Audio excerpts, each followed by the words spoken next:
जय जिनेंद्र, नमस्कार। अभी सरकार द्वारा एक नया यूजीसी बिल लाने की कोशिश हुई जो शायद वक्त पर अभी लगा हुआ है, देखिए कब चालू होता है।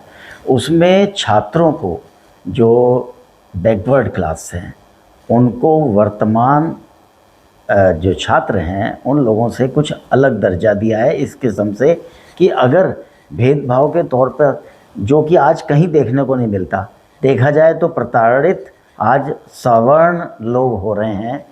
कहीं भी कहीं से भी जो शेड्यूल कास्ट कहने का वो मतलब नीचे तबके कहे जाते हैं, जिनको सरकार नीचे तबका मानती है, तभी उनको रोज़ फैसिलिटी दे रही है और नई नई बातें कर रही है। कहीं हमें तो नज़र नहीं आता भेदभाव, ना कुछ है, लेकिन सरकार की नज़रों में भेदभाव है। वो क्यों है? क्योंकि सरकार को तो वोट चाहिए, इस वजह से, और उनको कुछ ना कुछ सरकार को करना है। तो ये एक बिल पास होने जा रहा था कि अगर कोई झूठा भी मुकदमा या शिकायत कर दे तो बिना इंक्वायरी के पहले तो जो सवर्ण क्लास का स्टूडेंट है उसको उठा के अंदर कर देंगे, उसके बाद कुछ काम होगा। इसी संदर्भ में मैं आपसे कहना चाहता हूँ, नजीबाबाद में एक डाकू हुआ करता था, सुल्ताना डाकू। उसकी बड़ी रेपुटेशन थी। वो करता क्या था, अमीरों से धन लेता था, वसूली करता था या लूटता था, ज़बरदस्ती भी ले सकता था, और वो गरीब कन्याओं में उस धन को वितरित करता था उनकी शादी के लिए। इस तरीके से लोगों को, और गरीब लोगों को जिसको नीड हो उसको वो दिया करता था। उसकी बड़ी रेपुटेशन थी नजीबाबाद के एरिया में, आज भी है। उसका एक किला बन गया, लेकिन किला बहुत लंबा चौड़ा है उसका, एक डाकू का किला। उसको लोग राजा की तरह पूछते थे, इसलिए संभव हुआ ये। और अंग्रेज़ उसका कुछ नहीं बिगाड़ पाए, ना उसको पकड़ पाए। उससे पहले उसके ऊपर पास इन्फॉर्मेशन पहुंच जाती होंगी या जो भी, उसको पकड़ा नहीं जा सका। तो ये काम उसका था। और वर्तमान सरकार क्या कर रही है, आज सारे नियम कायदे बनाए जा रहे हैं। इनकम टैक्स की दरों को देख लो, जो ज़्यादा कमा रहा है, ज़्यादा काबिल है, उसकी गर्दन पकड़ लो, उससे पैसा वसूलो और गरीबों में बांटो, झुग्गी झोपड़ियों में बांटो।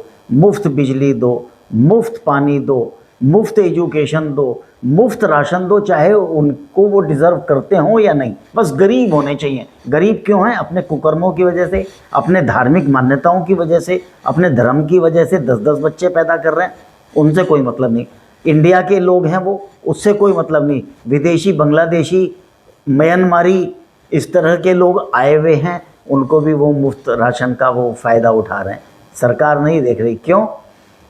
एक चीज़ है, सुल्ताना डाकू का मैंने रेफरेंस दिया आपको। सुल्ताना डाकू का अपना कोई स्वार्थ नहीं था, वो केवल एक सामाजिक समानता के लिए, और वास्तव में गरीब आदमी को, किसी को मदद की ज़रूरत है शादी में, कन्याओं के लिए, वो उनको धन देता था और किसी अमीर आदमी को जान नहीं से नहीं मारता था।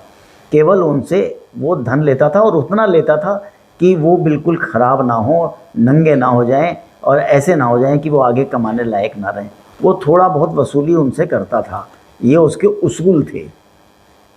लेकिन आज की सरकार, आप देखिए, रोज़ नए नए कानून बना के अमीर लोगों को प्रताड़ित कर रही है, जो कि धन कमाते हैं, सरकार को टैक्स देते हैं, काबिल लोग हैं, ऐसे लोग प्रताड़ित हो रहे हैं।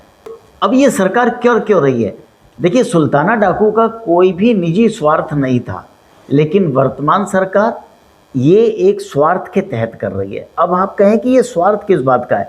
वो भी तो अमीरों से टैक्स ले रही है और गरीबों को दे रही है, और भूखे नंगे लोगों को दे रही है, भूखे लोगों को दे रही है।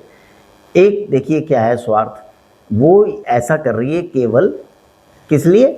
वोटों के खातिर, जबकि सुल्ताना डाकू का अपना कोई स्वार्थ नहीं था। सरकार ये भी नहीं देख रही कि ऐसा करने से निकम्मे लोगों की एक लाइन खड़ी हो रही है।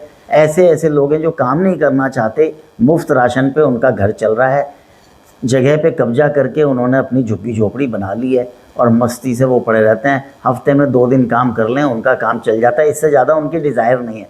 अब वो उससे आगे नहीं बढ़ रहा है, बल्कि वो निकम्मेपन की तरह। अगर ये नहीं कि उनको ये सहायता मिल जाए, उनका पेट भर जाए, तो वो आगे इसके लिए काबिल हो रहे हैं। उनको मुफ्त एजुकेशन भी सरकार दे रही है, सब कुछ कर रही है, लेकिन वो आगे नहीं बढ़ रहे। वो एक मुफ्तखोरी संस्कृति को के और निकम्मे समाज को सरकार पैदा कर रही है। इतना बड़ा दुर्गुण, इतना बड़ा हमारा ये नुकसान हो रहा है। लेकिन क्या है, मोदी को, सरकार को, या इन लोग, क्योंकि आजकल मोदी इसलिए कह रहा हूँ, नहीं हम तो मोदी को ही चेंज करने होंगे।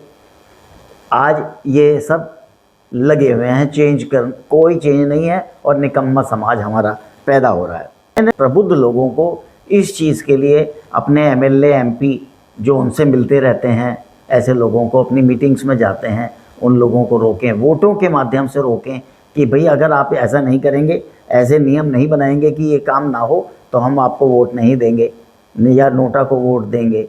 इस तरह से करके उनको संसद में लेख लिख के, सोशल मीडिया के जरिए, जैसे मैं आपसे अब कर रहा हूँ, अवेयरनेस कर रहा हूँ, इस तरह की अवेयरनेस जगा के हमें सरकार को रोकना चाहिए कि इतने गलत काम ना करें।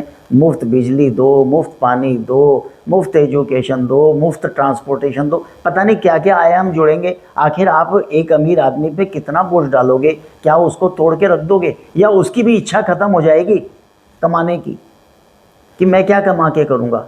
ठीक है, कुछ 2 4 10 लोग टाटा बिरला बन जाएंगे, बाकी लोग तो सोचेंगे चल यार अपनी ज़िंदगी अपना ऐश कर, मस्ती कर, सोशल मीडिया पे टाइम बिता, इधर उधर गप्पे मारो, मैं क्यों ज़्यादा कमाऊं।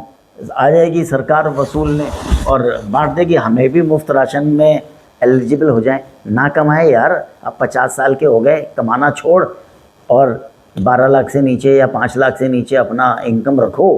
क्या ज़रूरत है ज़्यादा काम करने की और मुफ्त सरकारी योजनाओं का लाभ उठाओ। भाई लाभ उठ यही करेगी ना, खाली टाइम तो है ही, अब तो रिटायर हो चुके, जाओ अपना राशन की लाइन में लगो, ले आओ राशन, जाओ हर चीज़ के फ़ायदे उठाओ। 100 फ़ायदे आपको निकम्मे होके होते हैं।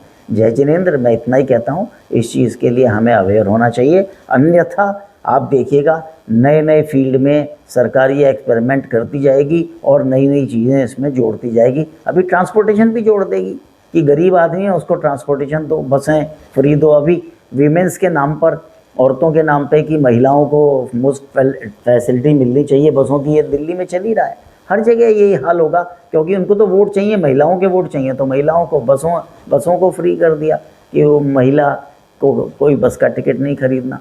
ये टेंडेंसी इस तरह की बढ़ती चली जाएगी और इसका अंततः लाभ नहीं होगा, इसका नुकसान होगा, निकम्मेपन में हमें देखने को मिलेगा। जय जिनेंद्र, इसके साथ ही मैं अनुराग।